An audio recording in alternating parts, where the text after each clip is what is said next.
Welcome to Leaders Having Lunch with me, Jeff Conroy. And today we are broadcasting from Michael D's Eatery in Coeur d'Alene, Idaho. And I'm sitting here with the owner, proprietor, Micharl DePasquale. Hello, Michael. Good morning, Jeff. Thank you for being here. And full disclosure, Michael and I have been friends for a while. And what's fun is I get to interview a friend. So this is going to be a good time.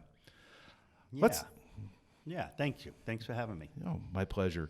So we were saying earlier that I don't visit many restaurants on a regular basis. And the reason I come to Michael D's on a weekly basis, my wife and I do come here, is because of the relationship. And you and I have talked before about how everything we do in life is built upon a relationship. And I know the ladies that work here, and the ladies have been here a long time. The food is phenomenal. And you're present. You walk around. You greet people by name. There's something going on here. Tell me about your leadership style, your background, and how you became such a great leader. Well, thank you for the compliments. First and foremost, I think we provide a safe place, a fun place, a place that's fun to work. We've always provided good food and good service. That's always been basically our mission statement, which is that simple. Provide good food and good service repeatedly. None of it is an accident. I feel extremely fortunate to have the staff that I have. And again, it's not an accident because there have been many that have come through that you don't see, that don't make the cut for whatever reason, personal lives, attitudes, etc. But the staff we have is definitely long-term. Oh, and they're great people. And they're great people. And I think one of the keys, without giving myself any credit, one of the things is the hours are just good hours. That helps. People like the hours, so we're a day shift restaurant. You can work a 10-hour day and still be out of here before 3. Oh, that's nice. And go on with your life. But we have 2 servers that have been here for 20 years. Oh my gosh. We have 2 or 3 other servers that have been here over 14 years. We have a couple servers have been here for 5 and 7 years. We have 2 cooks that have been with us 16 years out of 20 and a half. We have 1 cook who's been with us 9 years. I have dishwashers who've been with us for 6 years. And then there's the bottom end of people that their lives are the kids who have grown up here, who are with us for a summer or a year as Sure. they grow up and move on. So it's really cool. And part of my specific strategy per se from the very beginning is no friction. It's just not allowed. If you center the customer, and one thing I learned at the resort is we use the word guest, and that's a Jerry Jager thing, and it's always been with me. But if we focus on the guest, and if we understand that there's a guest waiting for a need, maybe a cup of coffee or an egg or a visit. If a server and a cook are arguing or bickering or make it worse, fighting, swearing, and I've experienced all of that. Yeah. If that's happening in the kitchen, behind the scenes, there's still a guest who is waiting Exactly. for that cup of coffee. Exactly. There's still a guest who wants to give us money. Yeah. And we have to be smart enough to take it. Yeah. So first and foremost, that's just eliminated from the very beginning. That's in the interview process. That was day one back. It just is non-existent. Right. Because you have a small staff too. We have a small staff. Because any friction would spread quickly. It would spread quickly. Yeah. You could hear it. You could see it Yeah. at the counter. Yeah. So we just take away that friction. Now, obviously, it's a people business, and there's going to be bumps and bruises along the way. Sure. I like to consider myself a coach. Like I relate it to sports. I've always played sports all my life, and I've had great coaches. But those coaches don't play. Right. Right? Right. They're on the sidelines That's coaching. right. That's so right. many times I'm coaching, but also I'm a player coach. Right. That's where you say, you know, you see me. Yeah. I'm not afraid to jump in and help. And I think that's also a beneficial thing for the staff. Usually they like me out of their way, and I'm happy to get out of their way. But that's But that's true, a sign you of a good leader. A good leader is one that's willing to jump in, and it's also a servant leader, which is leading people who don't know they're being led. If you're willing to jump in and help somebody, or help I've seen you in the kitchen cooking. Absolutely. You're not afraid to do it. Absolutely. And it shows your staff that you're not afraid to do it. But you didn't come by this just all of a sudden in a Buddhist aha moment. I mean, you've been doing this a long time. Where did you start out? I started as a young kid, 13 years old in Warren, Rhode Island. That's where I was raised. I was washing dishes. I was actually a busboy. I was hired as a busboy, and I hated being out front. Yeah. And back then, we're talking 1973 and 74, and in the dining room, it was very prim and proper, and then you would go into the kitchen. It was behind walls, so the guests couldn't see it. And anytime you entered the kitchen, it was rock and roll, full blast. Yeah. Guys just having fun, washing dishes, slinging food. And then you'd go back out into the dining room, and it was boring. Yeah. So I actually requested to get put back into the kitchen. Right. And We're when having I a lot did- more fun. Yeah, and it really was. And it's not for everyone. Through there, as I became a high school student, I worked my way through high school and summers cooking and enjoyed it. I went on to culinary school. Through culinary school, I came out and ended up in Sun Valley, Idaho. Oh, okay. And I was actually thinking at the time I was going to be in Seattle or Chicago or New York, maybe a cruise ship, something like that. And I had never skied before, so when I started skiing, that changed my You were whole hooked. perspective. Yeah. Yeah. So I stayed in Sun Valley for a few years.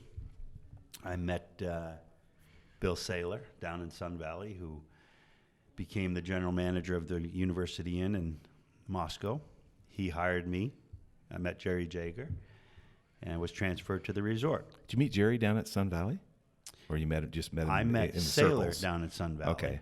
Saylor told, they were in need of a chef at the University Inn. Oh, okay, okay. And Saylor, In Moscow. Saylor mentioned to Jerry that he had met me and that I was a graduate of the Culinary Institute of America. Okay. And Jerry, being a WSU student, understood our program Right. at the CIA and interviewed me over the phone. Oh, wow. And that's how I Got to Coeur d'Alene. got to Coeur d'Alene. And Coeur d'Alene was not, at that time, as far as the downtown and such goes, it wasn't like the place to be. So I really wasn't interested Right. in moving to Coeur d'Alene for the beauty of Coeur d'Alene. Right. I came to Coeur d'Alene For the for job. the hotel. Yeah, for the job. And that was cool. So we opened Dockside, Oh, okay. and that was a monster. So you came here and opened Dockside. I opened Dockside. Oh, wow. So you're talking, what, 89? 88, 89? 85. 85. Okay. March of 86. Okay. So in 85, I was in Moscow. And then as the new year became the new year, Yeah. they transferred us from Moscow to Coeur d'Alene. Oh, wow. Okay. And we stayed at the ART building, which is Brad Hagedorn's silver. Oh, Quicksilver. Yeah. So that was headquarters. Oh, and wow. the beauty of this whole thing then was they allowed us to do the hiring. We hired our staffs. I mean, it was a big deal. Yeah, yeah. And we learned so much. But So you got to build it. we built it, yeah, along with a great, great staff. I mean, there's hundreds of names. Yeah. It certainly wasn't me, but I was part of a team. Yeah. And I never left the resort because I didn't like the resort. So many people Right. ask me that, like, how was it working for Hagedorn? It was great working for, I always call him Mr. Hagedorn and Yeah. Mr. Jager. It was great. They were Yeah. great leaders. Yeah. They had great vision, and without doing that job, I probably wouldn't be able to succeed doing what I'm doing today. Wow. Yeah, it was fun. Yeah. It was all out. So you left there and opened Michael D's? I left there. So I was in the kitchen at Dockside and eventually was moved out of the kitchen into a manager role. Yeah. and dockside manager, Tito's manager. Oh, yeah. I opened the beach house. Yeah. And I opened That's the no Coeur longer River there. Inn Yeah. kitchen. So I had both sides, and I used to come here when it was the chuck wagon Oh, wow. on a regular basis. I came and hung out here, and it was smoky, and it was dark and gloomy, and it slowly just declined. But one day it was for sale, and I saw the for sale sign, and my heart literally started racing because I knew we could do something with this. Yeah. So I had a dear friend, our mayor, Steve Widmeyer, Yeah. and I spoke with him and asked how I could make this possible, and he helped me make it possible. Nice. And here we are. Nice. That was 21 years ago. Wow. Yeah. And I can say I've been here almost every weekend since then. Yeah. True story. And, I mean, I cooked in this kitchen for 5 years. Yeah. 6 days a week. Yeah. And I think I have a hard time remembering that, and most people don't remember that either. But it was hard. Yeah. It was hard opening this. Yeah. There's nothing easy about it, even now, even with a great staff. There's nothing easy about Yeah. it. It's a constant challenge, and there's constant, Yep. it's a people business. And Yeah. so there's constant hiccups, and there's constant adjustments being made. But if we continue to put the guest in the forefront and the guest need, Yeah. and just keep telling myself, provide good food and good service. Yeah. Yeah, And I agree. tell the staff we're here to provide good food and good service Yeah. without bickering. Yeah. Uh, That's and we do that. Yeah, You and know, you we do provide that good in food and good spades. service. I'm proud of that. Yeah. Yeah. I don't know if you knew this, but my dad owned 2 restaurants. No, I I grew up didn't in know a that. restaurant family. Really? And it was very much family centric. Both my parents worked it. They ran the food service at Blue Mountain Community College in Pendleton. Oh, wow. For 25, 27 years, something like that. Mm-hmm. But it was always that relationship with the students that brought them back, because there was restaurants in town that people could have gone to. Right. But it's all about the relationship, and that's what you got here. Right. The other restaurant he had was a burger shop, and they called it Fairly Honest John's Burger Shop, until McDonald's moved in across the street, and they didn't do too well after that. But it's about the people that visit your restaurant. Yeah. The staff can have a bad day, just be happy for 8 hours. That's all I care about. Yeah. And that's interesting. So Well, we've developed a family here without question. Yeah, you have. And that's just kind of one of the benefits. well, and in talking with the ladies that work here and your staff, when you're not here, you are loved. The staff do love you, and they admire you and respect I didn't know that. Yeah, they do. They do. And talking with some of them this morning, they were very excited to know what was going on, and they want to hear you when this thing comes out and Yeah. mock you or whatever. Well, But I love them too. Let me say that right now, so when they're listening, I love you all. so, what do you do do you do anything to hone your leadership skills, or is it just organic and natural and just your own personal belief? And if it is a personal belief, what's your personal belief? Well, I definitely have honed them. I've been known for having quite the temper back in the day. So we're talking now that the resort was built and opened 33 years ago. I wasn't the nicest guy, but I got the job done. Yeah. I some of the things that I just spoke about earlier, the fighting, the swearing, the teasing, the harassment, those type of things, I partook in. Yeah. And I hate to admit that, but I would be lying if I didn't. Mm-hmm.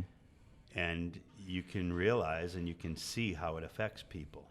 And there's definitely ways to address someone or something, And back in the early days, and you got to remember, back then, in 1987, I was 27 years old. Right. Opening Dockside. Actually, it was 86, so I was 26 years old opening Dockside. The only thing in my vision was to open Dockside. Right. And make it happen. And along the way, I was kind of a real jerk. Mm-hmm. And I know that. And I know I've offended people and I hurt feelings. And, I still run into people every now and then, what I think are complete strangers, and they say, "Oh no, I worked for you, and you know, you treated me like crap." Yeah. And that's a sinking feeling. It is. That's a sinking feeling. 35 years later, when you know someone still remembers how you treated them. Right.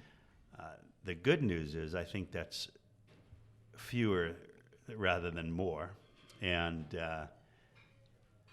I have grown and have learned a lot along the way. Yeah. As far as personal beliefs, I have accepted Christ,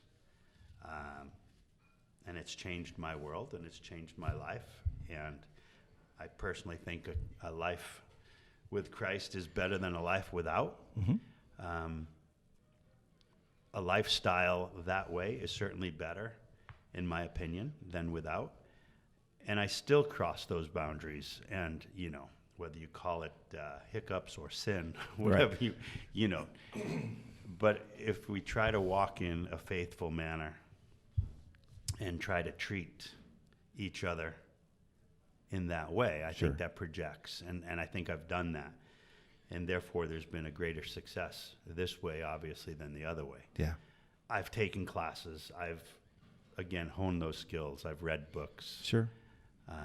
Numerous, you know, I've gone to the chamber functions. I've done leadership things that along the way, you know, to Sure. learn, of Sure. course. And the resort has sent me to classes, and not just me, but other managers, not me for any reason. But just being smart enough and aware enough to understand not to treat people negatively, Sure. you know. And what's really interesting is when I talk to a lot of leaders, myself included, you know, over the last 30 years for myself, I was that guy who threw coffee cups. And, Yeah. And it's amazing how many leaders have I don't want to say an angry past or a past that they're not proud of, but there was a transformational something. Yours was finding Christ.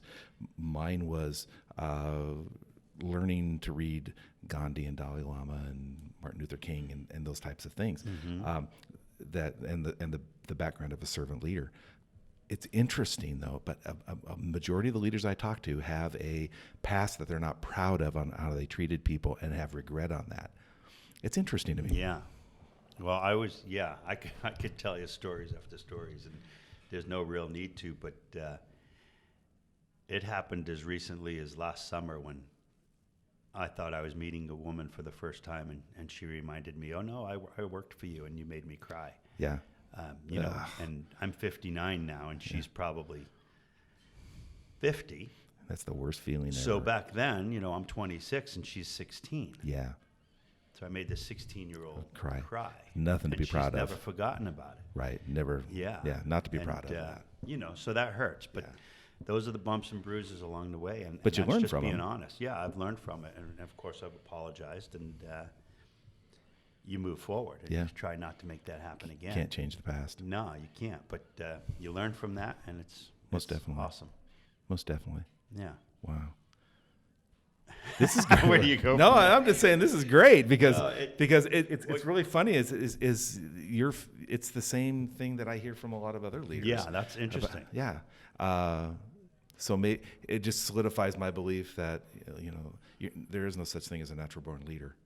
I think people are born with charisma that people are willing to follow, but leadership is taught and how to be a leader, in my opinion. Yeah. And the way your best teacher is life. You know, I've unfortunately made people cry. I've thrown the coffee mugs. You've made people cry. You've screamed and yelled. But we've learned from it, and by all accounts, you've come out the other side an incredible leader. Yeah. Well, thank you. You know, I'm proud of what I've done in the past. But Yeah. there are those bumps and Sure bruises. there is. You know, and Sure. Is what it is. So one last thing. You're kind of a Renaissance kind of guy. You ski, you own a restaurant. You also play drums. I do. And what does drumming do for you? I love the drums. There's something about the drums that I've never wanted to be the singer. I've never wanted to be the entertainer per se. I just love the drums. I love everything about the drums, and I'm not a very good drummer. I mean, I'm okay. If you You were at the fair the other day? Yeah, I was. If you look in my basement, I have 3 complete drum sets that each one in its own right is gorgeous. Right. And if you didn't know me and just saw the drum sets, you would think I'm on tour, traveling the world. And you would think, oh my God, this guy is incredible. And I play the same beat over and over and over on each of those 3 drum sets. It's not disco, is it? No, it's not disco. Solid rock and roll. I'm a rock and roll kind of drummer. I love rock music. I love drumming. Yeah. But I love the beauty of a drum. Yeah. I mean, there really is a beauty in it. And some of the drums, like I have one set that's like a piece of furniture, just gorgeous. Yeah. Gorgeous wood. I love wood. Yeah. And but I've always been, since I was 5 years old, banging on boxes, banging on the counter, banging on things. Yeah. Your parents must have been really happy with you. My dad tried to make me play the trumpet. Didn't work. Yeah. That's what I played. Yeah, everybody says, I saw Ringo and wanted to play the drums, but that really, it wasn't it for me. I just saw other people playing drums and just wanted to play the drums and just always had a natural knack. Unfortunately, I never was able to take it to the next level. Because truthfully, back in high school, again, junior high and high school, I was a restaurant guy. Yeah. First and foremost, I loved going to work because work for me was a night out of the house. Yep. I didn't have to lie. I could look my dad in the eye and say, I'm going to work. Yep. And he was proud of me for going to work. But Yeah. really what he didn't know was Gets you during out of the house. work, I'm out of the house, I'm smoking, I'm drinking, I'm having a great time washing dishes. Of course, started getting high after work back in the 70s. Yeah. And that's all part of growing up as well. But that work overshadowed the drums. Now, I Yeah. wish it were reversed. Yeah. Yeah. Right. Looking back, but this is how it ended up. I told my wife that I had learned the English language in the restaurant business because you work with some colorful people. Oh, absolutely. And at 14, I was learning some colorful words. Oh, man. Yeah. Oh, yeah. And just everything that went. It was exciting. Yeah, it was. It was a good time. Yeah. And it still is in a lot of restaurants. A lot of people ask me why I never did a dinner type restaurant. And number one, I just wanted to be home for my kids. Definitely. But there's definitely a different lifestyle. Like this story probably would be a little different. This interview would be a little different Yeah. if it were a nighttime restaurant as opposed to Yeah. a breakfast lunch Yeah. restaurant. The There's a- staff would be completely different. Everybody who works here, we're in harmony. We work days, Yeah. and Yeah. we're not being crazy after work. Now, and I love that. Yeah. But I'm beyond that. Yeah. I'm not saying I'm too good for that. No. I'm just tired. This is Yeah. great. Yeah, I this is what it well, is, you've been- and it's not an accident. No, that's all. But you've been recognized. You've been voted best breakfast place. You've been voted, by both, I think the Inlander and the Years ago, North Idaho yeah. Journal of Business or whatever that is. You're recognized for that. The place is always packed. I mean, again, my wife and I are here every week, and we're waiting, and I don't mind waiting. And what's really great is that Been very fortunate. your yeah. hostesses who know who we are talk to us, and they know us by name, and we're having conversations, and I know about building the relationship. I know about their kids, and I know about it's great. Yeah, and there are people like yourself. I mean, there are customers who start off complete strangers. Yeah. And as I look back, whether it be a year, 5 years, 10 years, 15 years, when we started, if there were guests who were in their 70s, many of whom have now passed. Yeah. Their Yeah. children are with us. Yeah. Their grandchildren have grown up here and Yeah. now have their own kids. Yeah. Kids leave, they go to college. This is their last stop before they go to college. It's their first stop when they come back. Yeah. Christmas break, Thanksgiving break. That says a lot. It definitely is community. It's community. It's family. Not. Yeah. It's certainly not about me. No. Although I put my face on the coffee cup. It's a great caricature, though. It's a caricature. It's distinctive. I mean, you see the sign out front, and it's on the coffee cups. And, Yeah, but I'm not it's the you. only guy with mustache and glasses, so it could be anybody. No, it's totally you. I Or am Mario. the guy with the big big nose. Or Mario from the video game. Yeah. But, I think each server here, and even customers know the cooks by name. They sit at the counter. There's counter people. There's definitely people. There are counter people who want the counter, and they chat with the cooks, and the cooks, so it's cool. Yeah. And that's the part that was unplanned. That's the part that I look back on and go, wow, we actually did this. We create, like, if it ended today. Yeah. And I really could write a book with stories, people stories. And one thing, if you I found this interesting. Next door, when we opened up 20 years ago, this wasn't the best corner in the neighborhood. Right. And there's a lot of transients for a lot of different reasons. Mm-hmm. And of course, they would find their way into the restaurant. What I noticed immediately, and this is something I found interesting. I noticed immediately that the servers would freeze, and it would be like, how do we handle this, Michael? And they'd look at me like, Michael, look at this person who's at the door. I noticed immediately the way I handled it would be the way they handled it. So part of my character, my natural character, which I believe came from my parents, is just, being kind. Right. You welcome someone into your restaurant, even if they reek of alcohol, and they're drunk, and they're on drugs or whatever, but they're still hungry. Right. And so I would welcome this person in and treat them like a human, and before you know it, that's exactly what the servers would do, whether I was here or not. Yeah. Now, of course, in some cases, it would be like giving warm milk to a cat. Sure. This person keeps coming back. Sure. And I've got literally probably 100 stories, and I actually wrote some of them down. Some of them are significant and life-changing. Yeah. But I found it interesting right away that if I were to scold that person and tell that person, you're not welcome, then that's how the staff would respond, because they're just going to respond as the leader responds. Yeah. And so, I had a guy one time in the dumpster.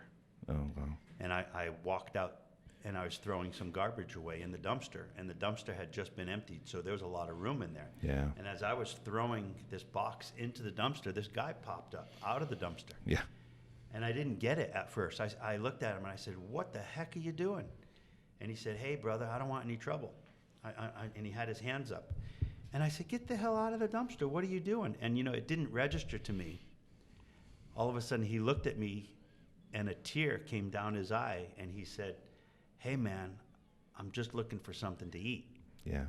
And I was like, holy smokes, that just broke my heart. Yeah. So I helped him out of the dumpster. I sat him down, and I said, "Hey, come here." I came inside, and the cooks were cooking breakfast, and I just grabbed whatever they were cooking. Yeah. I took it, and they were like, "Hey, we need that." And I gave it to this guy out in the back, and he ate it like as fast as a German Shepherd would eat, his bowl of food. And I started talking to that guy, and ironically, he was from Rhode Island. Oh my gosh, really? He was hitchhiking across country. He had been in the service. He was homeless. And he found his way to my dumpster. But we had this great conversation, and I gave him a couple bucks and went on his way. I have 50 stories just like that. Yeah. He's the only guy found in the dumpster, but there's... Yeah.